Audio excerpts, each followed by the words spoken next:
I feel like it was just yesterday when I was sitting in the auditorium of my new high school. I was coming from public school and going to begin my first day at an all-girls Catholic high school. I was a nervous wreck, but eager to learn everything that this great school had to offer me. So when the student body president stood up, introduced herself, and welcomed us, the class of 1994, she said, "Your college application begins today."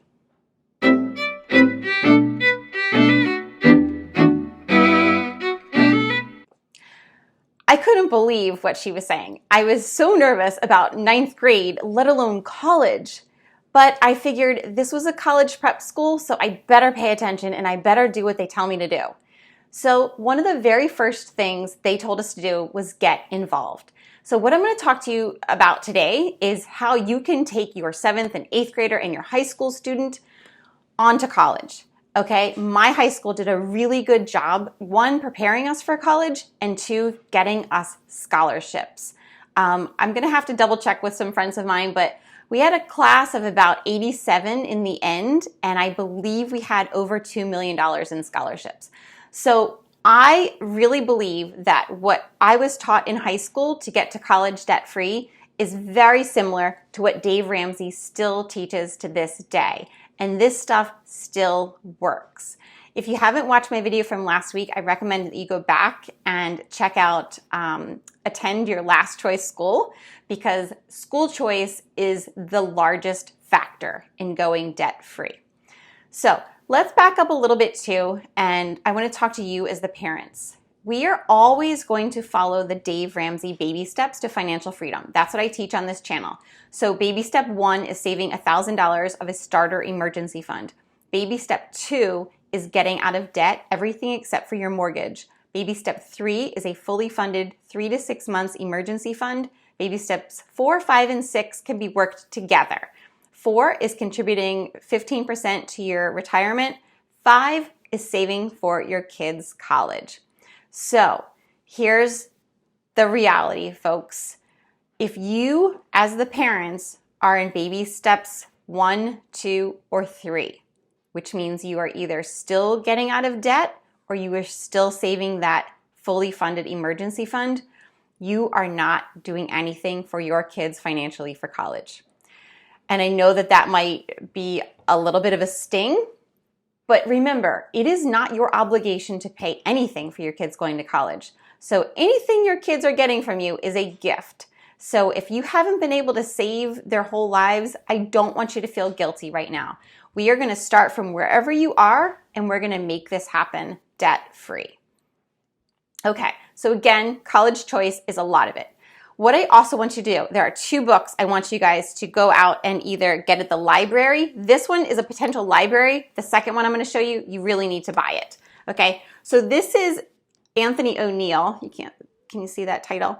He is one of the Dave Ramsey personalities, and he is probably the youngest guy in all of the Ramsey personalities, but he really talks to the high school kids and the college kids, and his entire platform is debtfreedegree. So this is his book, and I recommend that you get this as early as when your kids are in 7th grade, because it's going to talk to you about what you should be doing with your 7th grader, and each year up until high school senior, what you should be doing to get to college debt-free.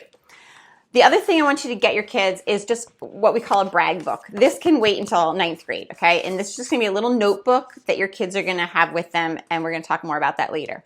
The third thing, which is what we used in high school. Now remember, when I went to high school, there was a lot of word processors and a lot of, whiteout. So this is a whole lot easier than what we had in high school, okay? But it's the same book. It's the Ultimate Scholarship Book. This is hot off the press. I just got it. It's the 2021 version. It's $28.99, and it is going to be worth every penny for you. You want to get this as soon as possible, okay? You'll probably get another one depending on how old your kid is now, but it's really important that your kid starts looking through these at the scholarships, because here's the secret that my high school taught us that I'm going to share with you. My parents paid a ton of money for me to learn this, and I'm going to give it to you for free. We are going to work backwards. So what you're going to do is you are going to start getting hold of college essays and the questions. Oops, there's a spider. You're going to try to get a hold of college essays. You can Google this stuff. You can ask your older siblings if they have any essays, but these are the essays that they're going to be asking you on your college applications, okay? And also, you're going to look in here and you're going to read the descriptions for the scholarships, okay? Now, when you have this information about what are they looking for, you're going to work backwards. I'm going to tell you the two big things that you are going to find consistently throughout the essays and the scholarship applications: community involvement, leadership, experience. Okay? Those are your two things. So the earlier in high school that you know these two things, the more you can be proactive about it. So even like I was looking through the scholarship book the other day with my son, and he's working on his Eagle Scout project right now. So I looked up Eagle Scout, okay? If your child is anywhere close to being able to finish an Eagle Scout project or the Girl Scout equivalent, please, please do it. I'm talking hold back their license, hold back prom, do whatever you need to do to get that kid over the finish line to finish that project, because those projects are worth thousands in scholarship. The reason they're worth thousands is because what it takes to earn those medals and those honors is leadership and community involvement, okay? But when I read the description for the one Eagle Scout scholarship in here, I said to my son, do you have the religious emblem? And he's like, no, I'm not gonna get it. And I said, well, it's worth $10,000. And he's like, oh, maybe I'll work on it. If we had waited until he was second semester senior year, we wouldn't have known that he needed that little portion of being a Boy Scout to qualify for that scholarship. So you need to be really proactive, okay? So I was just a regular B student. I was never a National Honor Society. I was never a merit scholar, and it can still be done, you guys. I had a full scholarship, okay? And my scholarship was based on, I did have to keep my certain GPA, okay? So it was based on academics, but I wasn't the valedictorian, okay? The other thing it was based on was community service. So the work that I did in high school and all my volunteering and all the clubs I was in, like I did soup kitchen and, you know, delivering all sorts of things to poor people and homeless people, and all of that paid off. And I ended up loving it. And that's a huge part of who I am now, is giving and, you know, being active in my community. And that really paid off. And my high school knew that. The other thing is leadership. So again, you don't need to have a rocket science of a child to encourage them to have a leadership role. So this could be captain of the sports team. Maybe they're not the best. Like I was a runner, I was not the best runner. Freshman year, my team won states, and I didn't even get to run because I wasn't good enough to be in that top 7.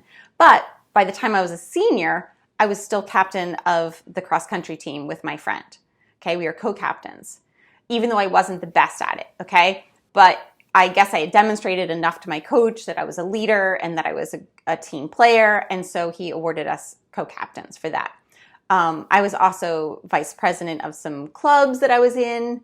And the biggest thing I did as far as leadership roles in my high school was I was on student council. Now, my student council was probably a lot like what you remember from high school as well. I got to high school, it was the same 5 girls every year. Every year! And my dad would say to me, you should run for student council. I'm like, Dad, it's the same girls. They're all the popular girls. I was not popular, guys. I was an average runner, an average student, and average in my social life, okay? I was not stellar at anything. So I did strategically get elected to student council my senior year. And this is how I did it. Again, I worked backwards, okay? By the time you get to be a senior, you have to run for student council in front of your class, okay? So you actually do this your junior year. And I knew by junior year, there was enough angst in the whole system that I just might have a chance. And there was another girl that was running for the first time too. It was everybody else had been repeat. I think it was just me and one other girl that were like, let's try it. You know, we're going to be seniors. Let's try it.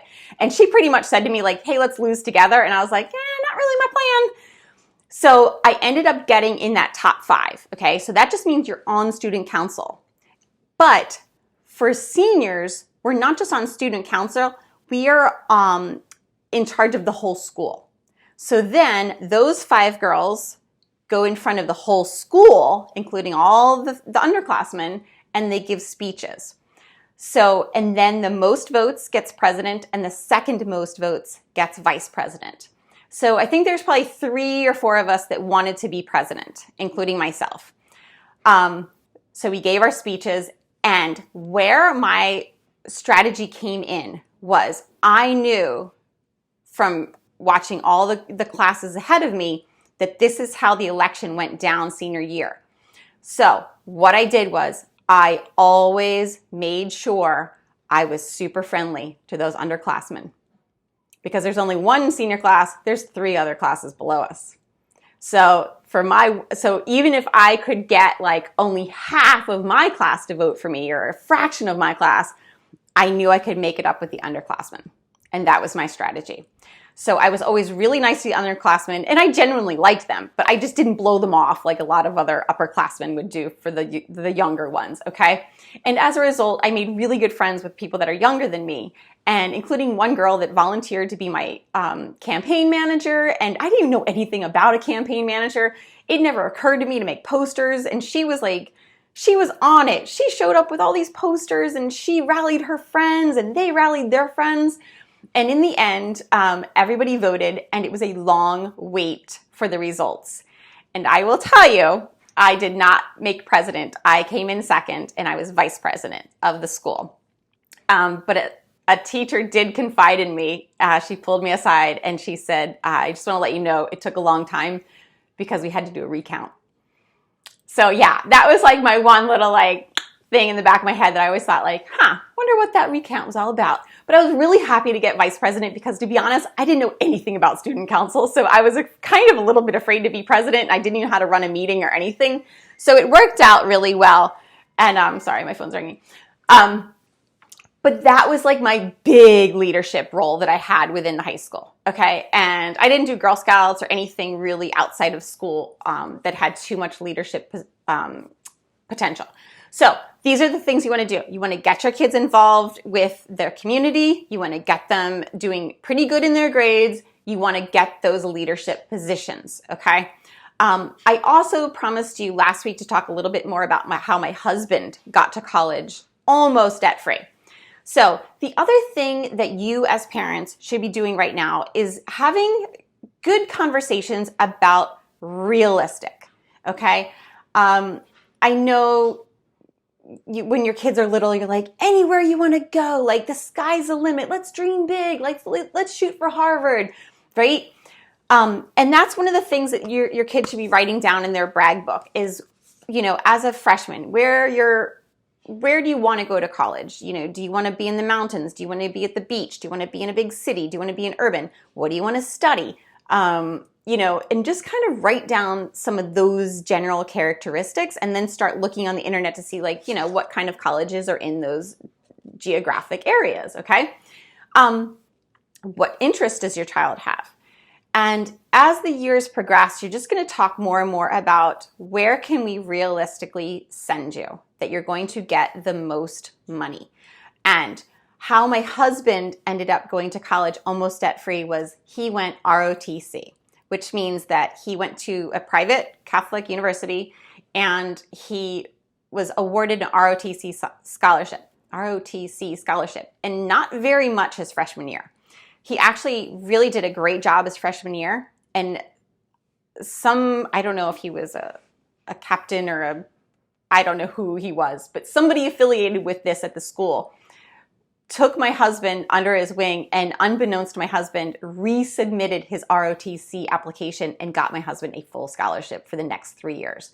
So we owe that man big time because he resubmitted it, which is what I'm talking to you, parents. If your kids are already in college, it's not too late.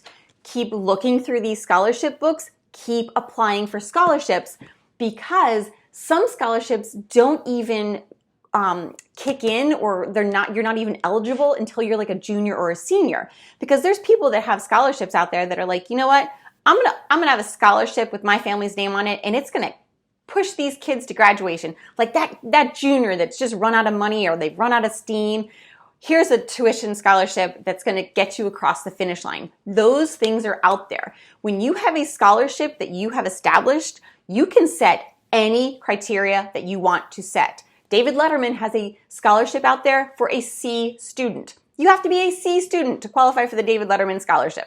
So check into all these things, but it's going to take you a while. You can't start looking at this your senior year, okay? Start looking at it as soon as you can. The other thing I want you as parents to start talking about is the different avenues, like my husband did. Maybe your child is open to the military. I know it's not for everybody, but you would be surprised how many people really enjoy it once they look into it. I had a girl in my youth group that went to Vanderbilt in Tennessee, and she's there on an ROTC scholarship. My husband had friends in the Army. Some went to West Point, which is a whole nother avenue that you can take, is the military academy route. We have another friend that went to Columbia on a scholarship for ROTC. We have friends that went to regular undergrad, and then they used the Army to pay for medical school or dental school or law school. Okay, there's all these things. And like I said, it's not for everyone, but the leadership you're going to gain from being in the military is by far the greatest you're going to receive anywhere in this country. And I really do believe that my husband's military experience is a lot of what has made him such a success today. So don't rule it out, okay? The other thing I want you to start looking at is your community college. You can start taking classes in high school that will help you even graduate with maybe an associate's degree. We had a story in our local high school that there was siblings, brother and a sister. They both did it. They took advantage of the community college coming to their high school. And I think you go earlier in the morning and you take the classes, and they both graduated high school and college on the same day. So they had enough credits from the community college to graduate, and they had figured out this system. So you have to do your homework, but it's possible. Look into the community colleges. Do your first 2 years there if that's what you can cash flow. The kid can work, mom and dad can pitch in where they can, but it's going to be a lot easier financially for the kid to live at home and go to community college. It doesn't matter where you spent those first 2 years. Where the sheepskin is printed is where you finish, okay? So you can transfer. You could do 4 years of the community college, okay? We have Penn State here. They have a 4-year degree from what would have been known as a branch campus, but now they offer a 4-year degree at that branch campus. Look into all these things. It's, if your kid can live at home, that's going to really save you. The other thing is a gap year. All right, this is not something that's really popular in the United States, but throughout the world, it's a very popular concept that you take a year off between high school and college, and you work, or you travel, or you volunteer, or you boost up that application resume, okay? That's another great option for people that are not financially prepared to go on to college. You can also go work for a company that will pay your tuition. I had a college professor that started off as a janitor at my university, and he thought, you know what, maybe I should take advantage of this free tuition that I'm entitled to. He is now, a doctor of biology, and I'm sure he's going to retire very comfortably because of that decision he made to take advantage of free tuition. So what I'm trying to tell you guys is do your homework, start getting these books, have your kids look through them. If I was your kid, I would say get into a group of friends where you each meet every week and you challenge each other. How many scholarships did you apply for? It's a numbers game. Even if the scholarship is $50, $100, how you have to look at it is it took you 20 minutes to fill out that scholarship for $100? So you just made $300 an hour. If you had $100 in student loan debt, how many years is it going to take you to pay off that $100? Okay. I just did a whole thing on my Facebook group about the amount of debt, the average length of time for a student loan. We are talking the average length of time to pay back student loans is 20 years. Average monthly payment, $393. You guys, we are killing the next generation with student loan debt. Imagine your kid has $400 and they marry somebody with $400 worth of debt. This is $800 a month on this young couple. How are they going to start off in life with this hole? Okay, in my last video, I talked about my first starting salary. It was $21,000. How could I have afforded to pay almost $400 back in student loans? I wouldn't have. That's what it was. That's the answer. I would not have been able to pay for that. So I would have had some job just to get by that was not in my field. And that's what happens. How many people do you know not even working in their field because they had to take the first job that came along because those loans were due? All of a sudden you look up, 20 years have passed and you've been at the same deadbeat job and you're miserable. Do you want this for your kids, or are you gonna say, no, we are gonna do this debt-free and we're gonna do it as inexpensively as possible? That's what this channel is all about. If you have the money to write a check for whatever kid, whatever college you wanna go to, then go ahead. This is probably not the channel for you. But I'm talking to the real families that we just don't have enough to pay this outright, okay? So your kid's gonna have to do some work, you're gonna have to do some work, you're gonna have to do some SAT prep, you're gonna have to maybe get some tutor to get those scores up, make sure you're watching when those tests, when they're scheduled. And so this is the brag book I talked a little bit about. You're gonna get this because you are going to start writing down in high school all the times that you had leadership roles, the times that you volunteered in your community, times that you overcame obstacles, okay? And just maybe once every week or two, touch base with your kid and say, hey, did anything happen recently that, challenged you, or you had to, overcome an obstacle? Maybe it was while you were babysitting. Maybe something happened while the parents were out. I babysat for a kid that got chicken pox while his parents were in California and I was watching him. So that was a great example of overcoming an obstacle, we had such a great time, even though he was not feeling too great. It was such a great memory for me. But that would be something that you would write in your brag book. And then that could be a possible college essay. There's a whole lot more to these college essays to discuss, but start writing them now. Start working with your teachers to really proofread them, because in the end, you're just going to have one or two essays that you're going to just kind of retweak and rewrite with the essays and the scholarship applications. The other thing you should be focused on right now with your kids, if they are Zooming for their classes or virtual, put your cameras on. Every time I walk past my son's bedroom, I'm like, if I see that thing is facing the ceiling, I'm like, put your face on there. Put your face on there. Because he's a freshman and we've never even been to school. Today, he finally took a tour of the high school. I said, these teachers aren't going to know you. And these teachers, they're human. They're forming opinions about you. And these are the same teachers that you might have to go to in 4 years and say, hey, can you write me a recommendation for this college that I want to get into? And they're going to be like, oh, you were the kid that was never paying attention, goofing off on the Zooms. Or are they going to say you know what? You really helped me when I was struggling with getting the class under control, or you were a positive influence in a really hard time in our country. The other thing is, what have your kids done during this quarantine time?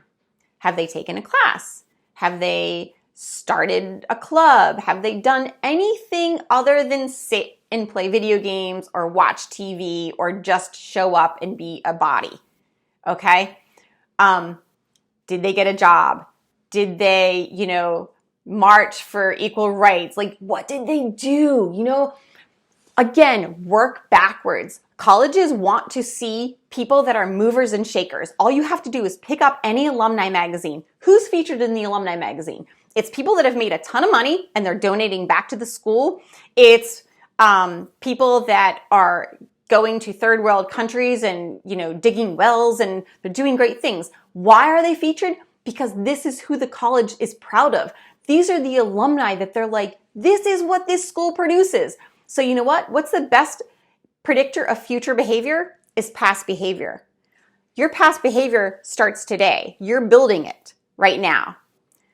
And so when you get to senior year and you're applying for these colleges, you can say, hey, look, this is the person I have been all these years, and this is the person I'm going to be. And when I graduate from your university, you are going to be so happy to have me out there wearing your t-shirt. And that's how you're going to get the money. Okay? Teach your kids, if nothing else, put that camera on their Zoom, look the teacher in the eye, teach them how to shake hands with a firm handshake, and be likable, get involved in their community, keep their grades up, stay out of trouble, and watch their social media, okay? The social media is like the HR of our days. Like before you're in the parking lot, they're on your Facebook page. Make sure you check your kids' social media and it looks professional and clean. Have a great week. Oh, Wednesday, I am having a Zoom live. So please go to Tight Ship Mama on Facebook to sign up for that. I have a few mommy friends of mine and they are going to join me. They're going to talk to us about the college process. They are in it. Some of them have freshmen in college. Some of them have recent college grads. One of them's been through it 3 times already. So they're going to talk to us about the good, the bad, the ugly, things they wish they knew, things that they wish they did differently. So definitely go over to Facebook and sign up for that. And I wish you all the best. Take care. Have a great week.